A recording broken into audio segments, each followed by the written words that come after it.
En líneas generales, la tesis que desarrollo y defiendo en la exposición que sigue es que tanto los móviles perpetuos de primera especie como los de segunda son lógicamente posibles, pero los de primera son categóricamente incompatibles con la ciencia, mientras que los de segunda son físicamente incompatibles con lo experienciable por los seres humanos.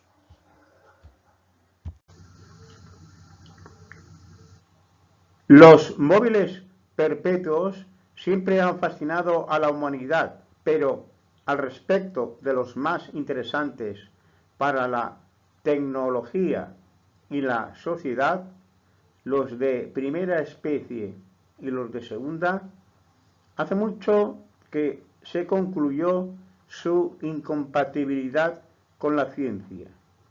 El término móvil perpetuo de segunda especie fue acuñado en 1892 por el químico, físico y filósofo Wilhelm Ostwald, que nació en 1853 y falleció en 1932, para referirse a los dispositivos que contravienen el segundo principio de la termodinámica.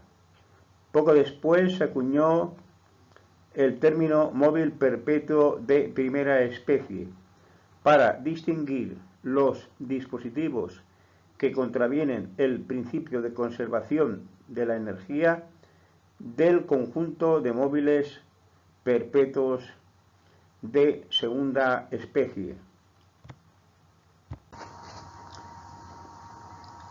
Contenido de la exposición. La exposición tiene tres partes. Las dos primeras tratan respectivamente de los móviles perpetuos de primera especie y de segunda. La tercera parte trata de móviles perpetuos teóricamente posibles. En las dos primeras partes se tratan respectivamente las génesis históricas y concreciones de los móviles perpetuos de primera y segunda especie. En ambas partes también se tratan respectivamente las problemáticas epistemológicas implicadas con dichos móviles. La primera parte finaliza con la fundamentación de la magnitud energía, implicando la concepción de móvil perpetuo de primera especie, mientras que la segunda finaliza con la fundamentación de la magnitud entropía, implicando la concepción de móvil perpetuo de segunda especie.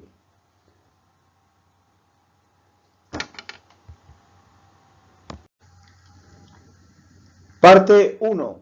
Móviles perpetuos de primera especie. Apartado 1 de la primera parte. Génesis histórica de la concepción de móvil perpetuo de primera especie.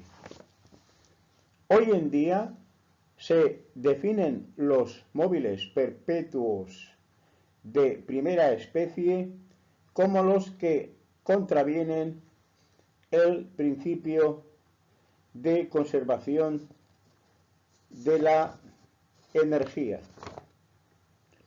Así, actualmente se definen los móviles perpetuos de primera especie en base a la concepción científica de energía. Ahora bien, la aparición del concepto científico de energía tuvo lugar a principios del siglo XIX, mientras que los proyectos de móviles perpetuos de primera especie se remontan en Europa al siglo XIII, 500 años antes de la aparición del concepto científico de energía. Así, cabe plantearse qué se entendía por móvil perpetuo de primera especie en el siglo XIII. Y es más, resulta que la imposibilidad de dichos móviles se concluyó en el mundo científico al menos desde 1775, cuando la Academia de París decidió categóricamente no aceptar más dispositivos o diseños en calidad de móviles perpetuos de primera especie. Un cuarto de siglo antes de la aparición del propio concepto científico de energía y unos 75 años antes de la aparición del principio de conservación de la energía.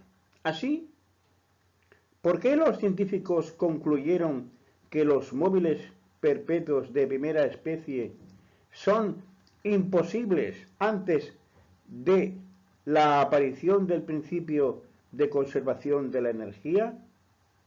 En lo que sigue, se da respuesta detallada a las dos preguntas acabadas de plantear, junto con otras cuestiones sobre el tema tratado. Al igual que nosotros en la actualidad, el hombre medieval tenía el movimiento perpetuo presente prácticamente cada día si observaba atentamente el movimiento del Sol y, sobre todo, de la bóveda celeste. En el siglo XIII, la Iglesia representaba la bóveda celeste según una adaptación que se realizó de una de las teorías que Aristóteles desarrolló sobre la bóveda celeste. Teoría esta que se basaba en la concepción de motor inmóvil, de manera que se sustituyó el motor inmóvil de la esfera de las estrellas fijas por Dios y los motores inmóviles de las otras esferas celestes por seres angélicos.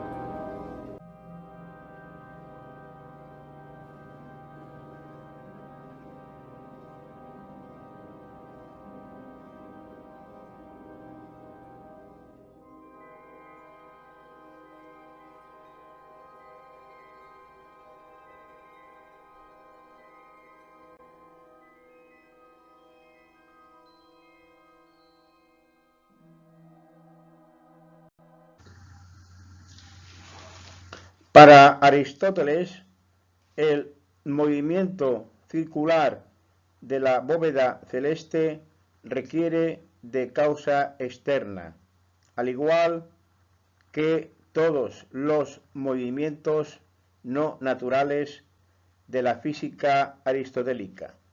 Ahora bien, dado que, según Aristóteles, más allá de la bóveda celeste no hay materia, la causa del movimiento circular de la bóveda celeste no puede ser material.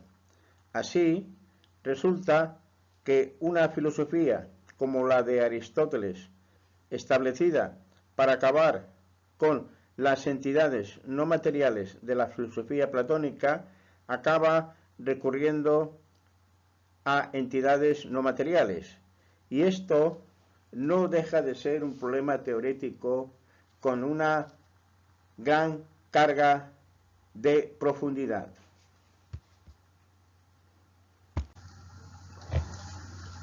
Por otra parte, al respecto, la física en la que se basa la explicación aristotélica del movimiento de la bóveda celeste tiene un problema teórico de gran importancia que desemboca en lo que se denomina la aporía de la flecha de Aristóteles.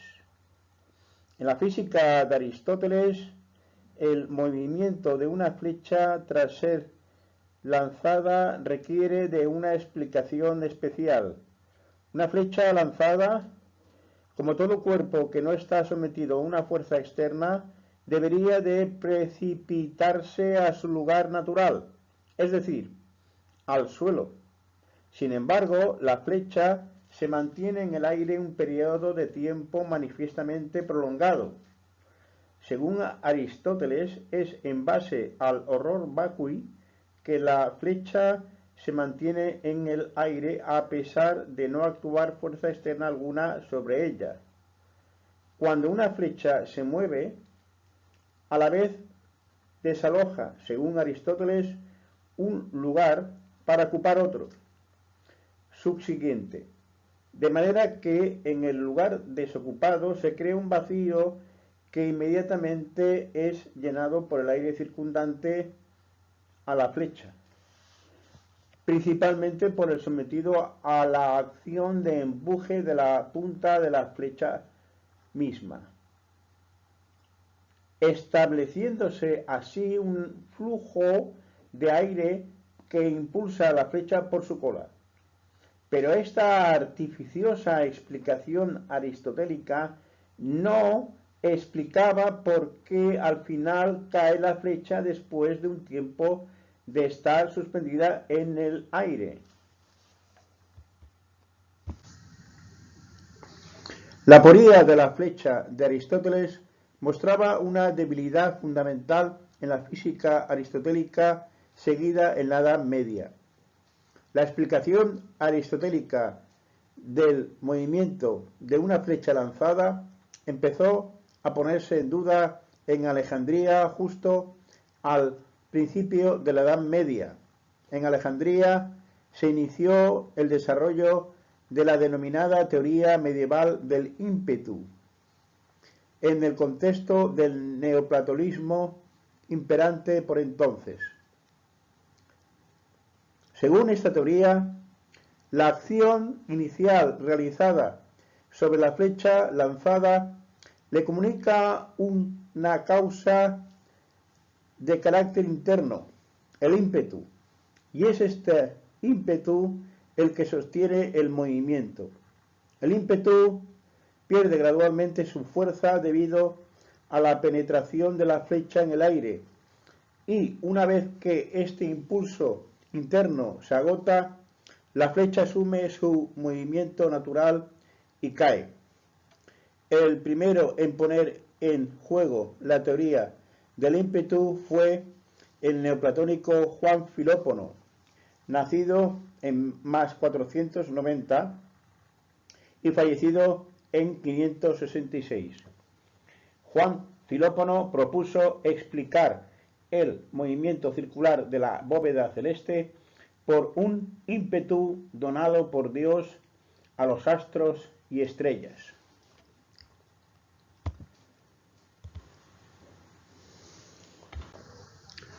Para filósofos relevantes como Roger Bacon y Alberto Magno del siglo XIII, auténticos protocientíficos que combinaban aristotelismo con platonismo, la teoría del ímpetu estuvo presente en su filosofía. Ahora bien, como teoría de origen platónico, carecía de evidencia constatable a través de los sentidos, lo cual debió de ser un aspecto insatisfactorio para estos filósofos anclados en lo empírico. La síntesis de orientación empírica que desarrollaron ambos filósofos entre aristotelismo y platonismo implicaba, claro está, una concepción dual de alma. Por una parte, alma como forma estructural de un cuerpo vivo, en relación a Aristóteles. Por otra, alma como sustancia espiritual motora, en relación a Platón. De hecho, esta concepción dual de alma subyace en el comentario que realizó Alberto Magno sobre del alma de Aristóteles. Este comentario de Alberto Magno se denomina sobre el alma.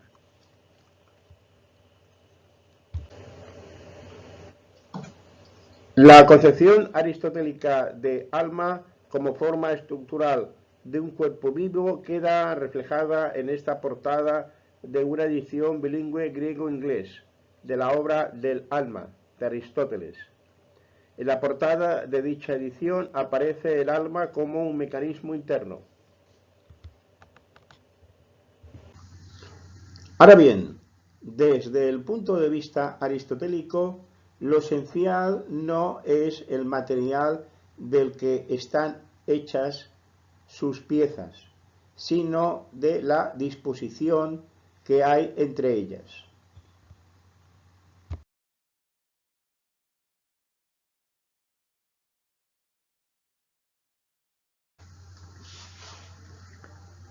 La concepción platónica de alma aparece explicada en la obra El Timeo, del propio Platón, donde presenta las esferas celestes automovidas por almas propias.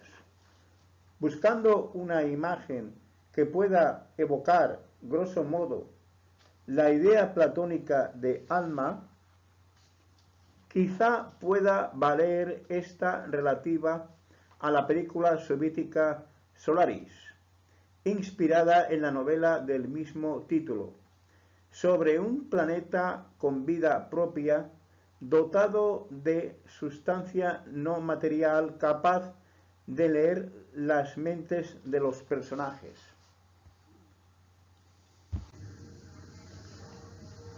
En definitiva, tanto Roger Bacon como Alberto Magno vislumbraban la concepción aristotélica de alma como algo inferible de la experiencia obtenida a través de los sentidos, pero recurrieron a elementos del platonismo y el neoplatonismo para soslayar los problemas teóricos de la física y la filosofía aristotélica.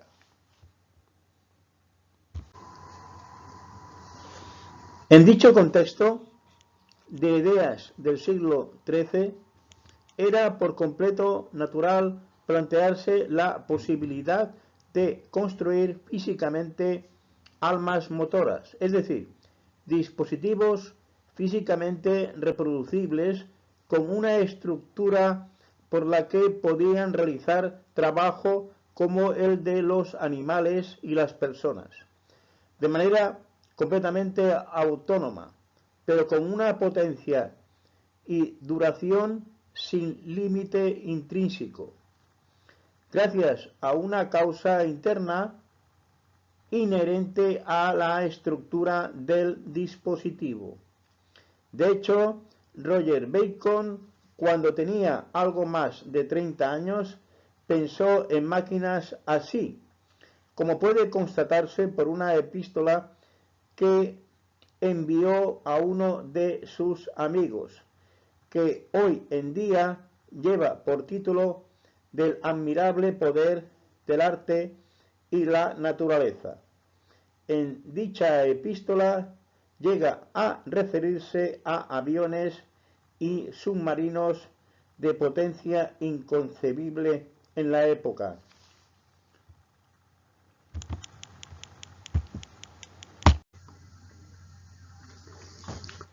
Con lo expuesto hasta ahora ya hay suficientes elementos como para hacerse una idea precisa de lo que se entendía en el siglo XIII por móvil perpetuo de primera especie, que se expone aquí a título de definición de móvil perpetuo de primera especie, sin implicar el concepto científico de energía.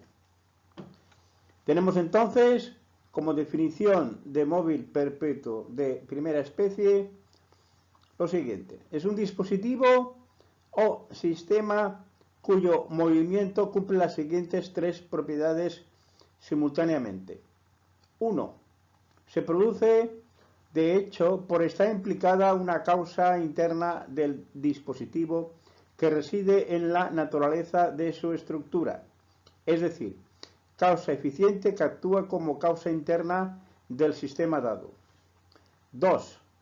Pero además, el mismo movimiento también puede manifestarse por una causa exclusivamente externa al dispositivo. 3. La referida causa interna no se agota por sí sola. De hecho, esto es lo que hasta mediados del siglo XIX se fue entendiendo por móvil perpetuo de primera especie.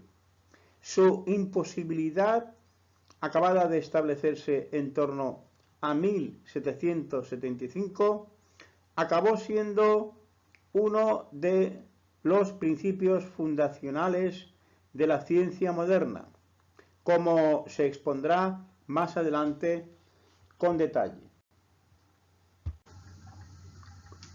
Apartado 2 de la parte 1. Concreciones de móviles perpetuos de primera especie. La primera idea de móvil perpetuo concreto de primera especie registrada en Europa es la de un francés llamado Villard-Donnecourt, del siglo XIII. Como puede observarse, consistía en una noria con un número impar de pesados martilletes colgantes de puntos de la circunferencia de la noria equidistribuidos a lo largo de la misma, de manera que siempre había más martilletes en la parte izquierda que en la derecha. La idea de su funcionamiento era combinar la tendencia natural de los martilletes a llegar al suelo con la bien visible asimetría de su distribución. Se suponía que la asimetría entre el lado izquierdo de la noria y el derecho de la misma implicaría que la noria autogiraría perpetuamente en sentido antihorario, mientras no hubiese nada externo que lo impidiese. Sin embargo, la idea no funciona de facto. Leonardo da Vinci demostró que no puede funcionar aplicando una extensión suya de la ley de la palanca de Arquímedes. Hoy en día se diría que no gira porque el momento de fuerza resultante de los martilletes de la izquierda contrarresta al momento de fuerza resultante de los martilletes de la derecha. He aquí un fotograma de una simulación de un móvil perpetuo de primera especie, que en el vídeo que sigue empieza a los 3 minutos 15 segundos. Se trata de una variante contemporánea de la noria de Villard-Donnecourt. En la realidad digital de la simulación, el móvil funciona perfectamente como móvil perpetuo de primera especie, de manera que alguien poco atento a la física puede acabar pensando que el dispositivo puede generar energía eléctrica gratis y limpia. La noria del vídeo corresponde a un artilugio español de un tal Manuel Castillo, de la provincia de Almería. Esta noria también presenta una asimetría entre la parte izquierda y la derecha. Ahora, bien, ahora resulta que la asimetría se debe a que las pesas de la izquierda tienen más brazo de palanca que las de la derecha, de manera que se produce en principio un giro antihorario. La asimetría entre izquierda y derecha se consigue de manera continuada por la acción de unos motores eléctricos internos, uno por pesa, que van moviendo las pesas oportunamente por cada uno de los radios. Ahora bien, los motores consumen una carga eléctrica que a lo sumo puede recuperarse por la acción de la gravedad sobre las pesas de la izquierda, pero de ninguna manera la noria puede acabar proporcionando flujo neto de carga eléctrica en forma de corriente eléctrica.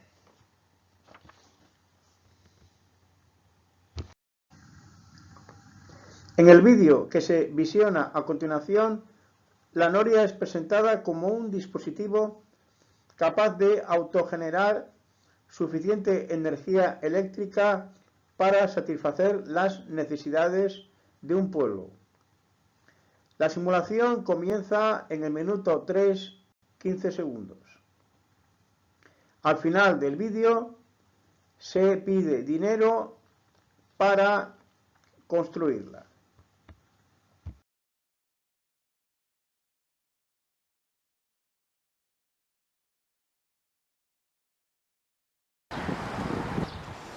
Aquí les presento una máquina parecida a una noria, pero no tiene nada que ver. Esto es para producir energía eléctrica por medio de pesas. Lleva unos motores que son los que la van a accionar. Esperemos que funcione, porque tenemos los datos es que funciona y produce energía. Si esto es así, aquí tenemos el movimiento perpetuo. Bueno, funcionamiento de la máquina. Funcionamiento, estamos viendo en el lado izquierdo que el peso está pegado al eje. Entonces sigue pegado al eje y luego en el lado derecho tenemos las pesas en el lado derecho. Es decir, es donde le manda la fuerza, porque la tenemos a un lado, que es lo que le hace el sistema de palanca. Bueno, aquí tenemos un motor que es el que va a accionar. Ese motor acciona las pesas. Cada pesa lleva un motor. Esas son las pesas, las rojas son las pesas, que van a través de una cadena, en este caso, como si fuese un ascensor. Suben por una guía y es como hacemos que funcione el sistema, que va por correderas de guía. Este es el eje. En ese eje, por la mano que se vea, en ese eje irá puesto un multiplicador. Y después del multiplicador irá el generador, que es el que va a producir la energía. Y el multiplicador, y después vendría lo que es la bobina. Eso. Luego vendría la...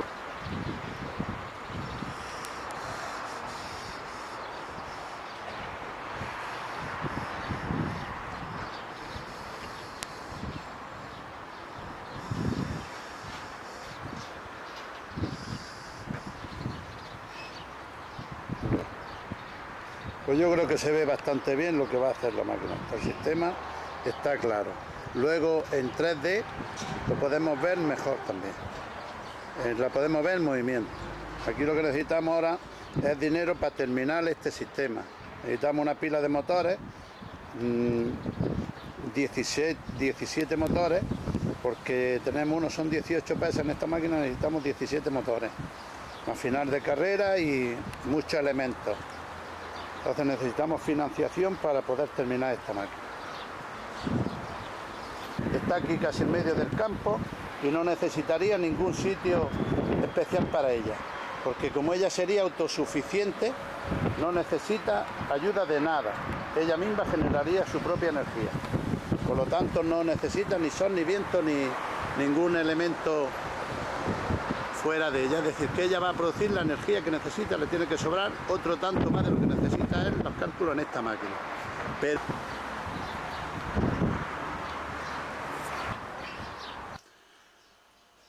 Bueno, como podemos apreciar, aquí la tenemos en 3D. Esto es lo mismo que tiene que hacer la máquina en realidad. Lo que pasa es que no tenemos dinero para terminarla, pero el sistema es exactamente el mismo. Esta que estamos viendo lleva 24 pesas de 1000 kilos, que serían 24.520 kilos siempre, colgados en el lado izquierdo. En este caso porque lo estamos viendo por este lado. Y tenemos de gasto sería 6.000 kilos, es decir, 24.000 para subir 6.000. Creo que vamos sobrados de fuerza, contando solamente los kilos de fuerza, pero ahí no contamos la inercia que lleva, que la inercia también es una fuerza adicional a la máquina.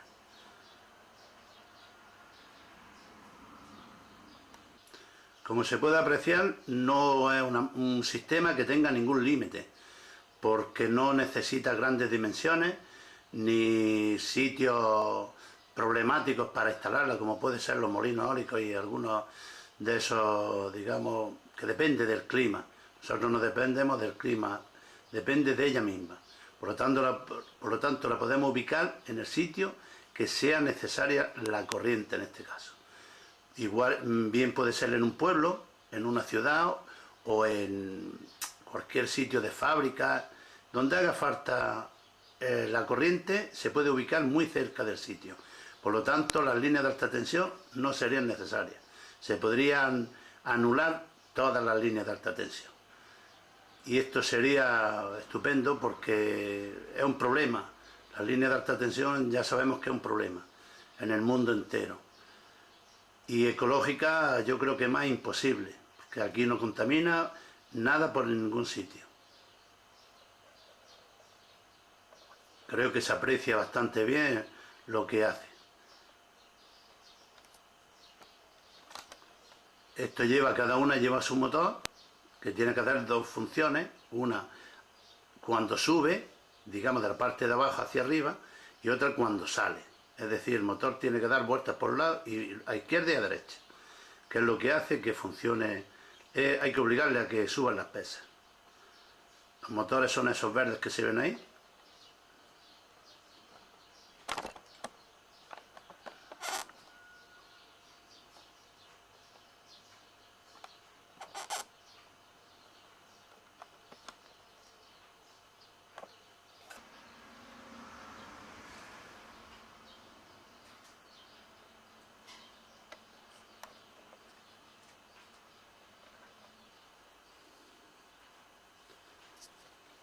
Ahora le voy a poner otro vídeo, que es cómo podría ser una central,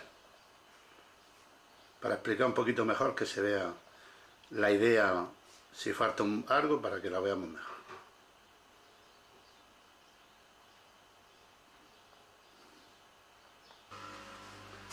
Bueno, aquí estamos viendo cómo podría ser una central en pequeño. Realmente tampoco necesita mucho espacio, aunque fuese una central grande, porque es cuestión de poner en vez de 3, 4, 6, 8 las que hiciese falta. Por lo tanto, esto no ocuparía mucho espacio.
Durante el mismo siglo XIII se ideó hacia 1269 otra idea de móvil perpetuo, pero esta vez magnético.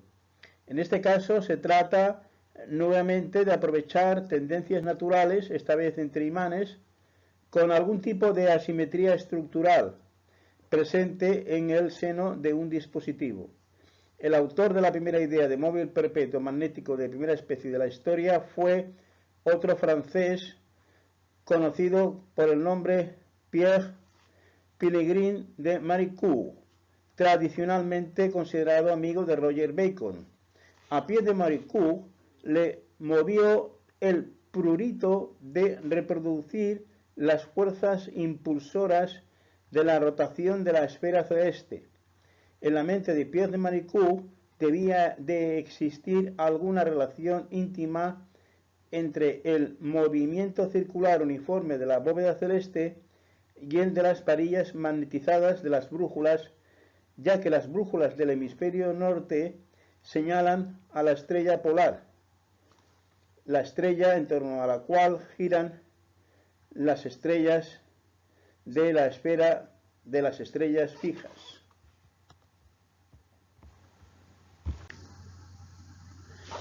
El dispositivo magnético de Maricourt consistía, grosso modo, en un estator circular con dientes ferromagnéticos oblicuos en su cara interior, así como de un vástago radial giratorio con un extremo en el centro de la circunferencia del estator y el extremo opuesto con una pieza magnetizada, apuntando a los dientes del estator.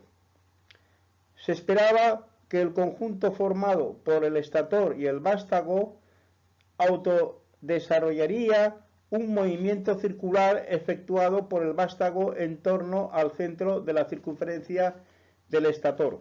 El hecho de que los dientes fuesen oblicuos deja entrever que la asimetría estructural del dispositivo se basaría precisamente en la forma asimétrica de los dientes. Tanto desde el punto de vista aristotélico como del newtoniano se trataba de un móvil perpetuo de primera especie. Desde un punto de vista aristotélico, lo natural es que el extremo magnetizado del vástago acabase con una posición fijada atraído principalmente por una parte del estator, pero al final se produce un movimiento circular que requiere, en principio, causa externa. En el contexto newtoniano, el conjunto formado por el estator y el rotor manifiesta un automovimiento propio de causa externa.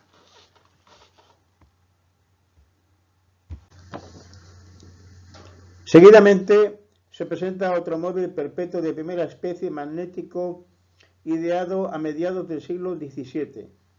Apareció por primera vez en público en la obra Una centena de invenciones, de 1649.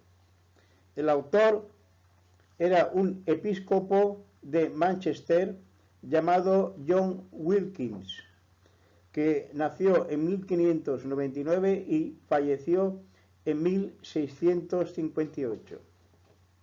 Dado el diseño, se espera que una bola de hierro sita al pie de una rampa rectilínea sea atraída por un imán sito en el extremo superior de la rampa, para luego caer, por efecto de la gravedad, por un orificio próximo al imán, colocándose a continuación en una rampa curva situada bajo la antedicha, de manera que cabe esperar que la bola vuelva, por efecto de la gravedad, al punto de partida, donde vuelve a ser atraída por el imán.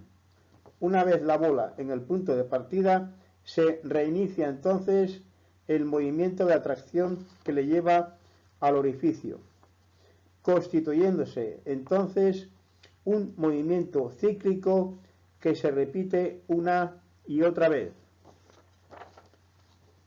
Considerando que ni la plataforma ni el imán se mueven respecto al suelo, desde el punto de vista newtoniano actúa una fuerza externa horizontal que, no obstante, no explica en absoluto el movimiento cíclico que esperaba Wilkins. Así, desde el punto de vista newtoniano, se produce un movimiento propio de causa externa con una causa interna al respecto del sistema imán, plataforma, bola. Es decir, desde el punto de vista newtoniano, es un móvil perpetuo de primera especie. Desde el punto de vista aristotélico, el diseño se basa en una asimetría creada al respecto de dos tendencias naturales que, digamos, rivalizan: la de la bola de hierro a juntarse con el imán y la de la bola a caer al suelo como objeto pesado.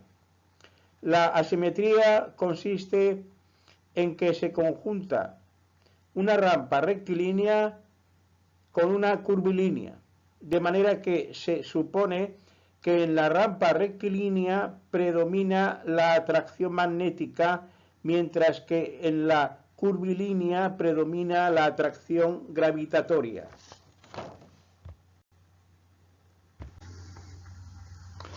Ahora bien, en realidad no se produce el movimiento cíclico esperado, ya que cuando la bola llega al orificio superior, ésta se queda ahí sin caer por la atracción del imán.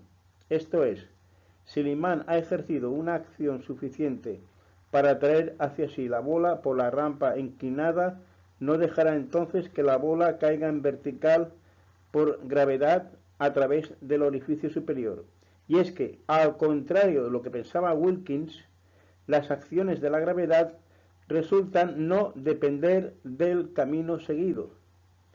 No importa si el camino es en diagonal, en vertical, horizontal, curvilíneo, etc.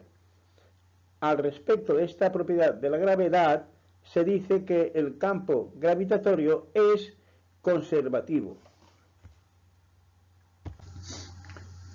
A continuación, seguidamente, se presenta otro móvil perpetuo magnético de primera especie, inspirado en el de Wilkins, y resulta que este sí que funciona, pero claro, tiene truco.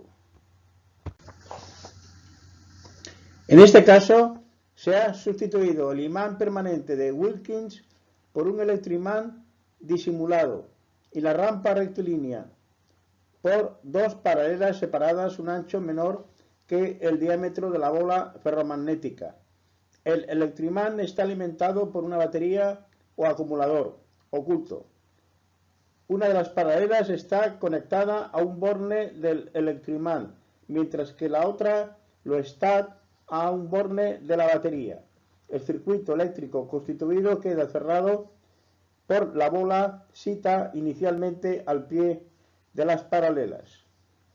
De entrada, el electroimán activado atrae hacia sí la bola, pero al llegar esta al orificio superior, el circuito eléctrico se abre, quedando entonces la bola a merced de la gravedad, de manera que cae a la rampa curvilínea para acabar en el punto de partida, reiniciándose entonces un nuevo ciclo de movimiento.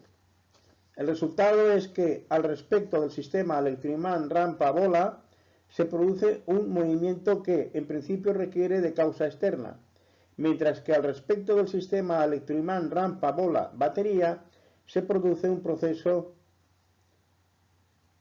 no propio de causa externa, Y es que ahora el movimiento de la bola tiene concomitantemente el movimiento de un flujo de electrones a lo largo del circuito eléctrico.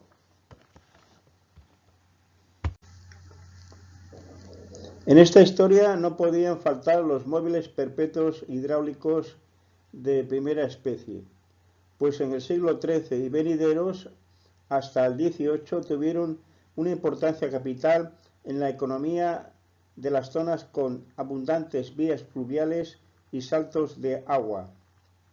Los primeros móviles perpetuos hidráulicos de primera especie combinaban dos elementos heredados de la antigüedad grecorromana, el molino hidráulico y el tornillo de Arquímedes.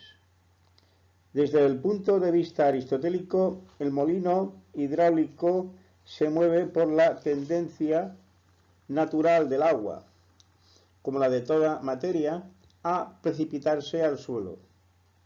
El molino movido por el agua mueve, a su vez, el tornillo de Arquímedes, de manera que éste eleva agua a un depósito superior del que, a su vez, cae agua que mueve el molino, y así una y otra vez. Los que idearon móviles perpetuos hidráulicos, acoplando un tornillo de Arquímedes con un molino de agua, pensaban sin duda, al igual que Wilkins, que la acción de la gravedad en movimiento vertical es mayor que en movimiento diagonal, de manera que la acción para elevar agua ejercida por el tornillo de Arquímedes es menor que la del agua al caer en vertical. Esto implica, a su vez, que pensaban que sobraba cantidad de acción del agua en caída vertical para mover, además, un dispositivo útil aparte del tornillo de Arquímedes.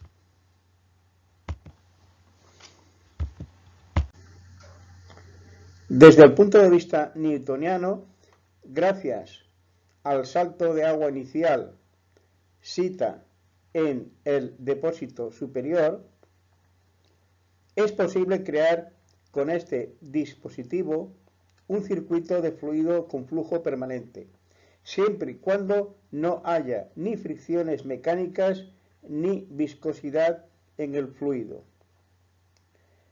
Pero desde el punto de vista newtoniano, la acción del agua en caída vertical solo sirve para que el tornillo de Arquímedes eleve el agua al punto de partida, de manera que en absoluto sobra acción para activar un dispositivo externo al sistema tornillo de Arquímedes más molino hidráulico.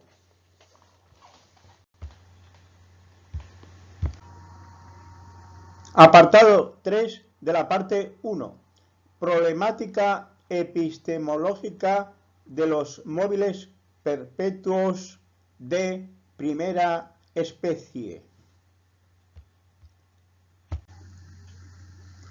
Ha llegado el momento de responder una de las preguntas que se plantearon al principio. La siguiente pregunta. Exactamente, ¿por qué a partir de la segunda mitad del siglo XVIII los científicos en general concluyeron con pleno convencimiento interno que los móviles perpetuos de primera especie en general son incompatibles con una sana ciencia? Si se aceptase la posibilidad de móviles perpetuos de primera especie, habría que aceptar la siguiente premisa. Todo comportamiento no natural que requiere de causa de un sistema físico cualquiera puede tener implicada una causa interna, independientemente de si de hecho se debe o no a una causa externa. Si se acepta a priori la premisa de que todo comportamiento no natural que requiere causa de un sistema físico cualquiera puede tener implicada una causa interna, se plantea entonces toda una problemática epistémico-metafísica si se pretende aplicar exhaustivamente el método científico.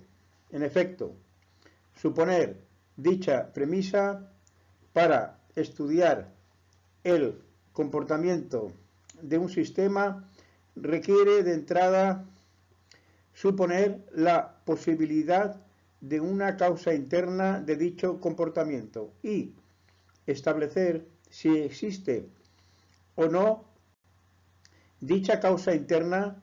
Requiere examinar la estructura interna del sistema dado, intentando identificar las partes internas del sistema implicadas en la causa interna. Esto, a su vez, conlleva, si aceptamos invariablemente la susodicha premisa, la necesidad epistemológica de comprobar para cada parte del sistema si su comportamiento se debe a una causa externa o interna a ella, lo que a su vez implica desentrañar las respectivas estructuras de tales partes. Y esto, a su vez, si aceptamos invariablemente la misma premisa, conlleva la necesidad de desentrañar la estructura de las partes de tales estructuras, y así sucesivamente de manera indefinida. Esto es, la aceptación de la susodicha premisa desemboca, a fin de cuentas, en la necesidad de desarrollar una sucesión indefinida de análisis estructurales que sólo podría terminar de manera epistemológicamente satisfactoria, estableciendo finalmente un completo examen del propio universo. De esta manera, si se acepta que en todo comportamiento no natural de todo sistema físico pueden estar implicadas causas internas, cualquier estudio científicamente satisfactorio del comportamiento de un sistema concreto ha de convertirse, a fin de cuentas, en un estudio del universo entero. Esto implica que el estudio del comportamiento del sistema más simple nos llevaría a la necesidad de estudiar todos los sistemas, todo el universo de sistemas, incluidos los más complejos, con lo que deberíamos entonces de estudiar lo más simple en base a lo más complejo en una fácticamente interminable sucesión de análisis.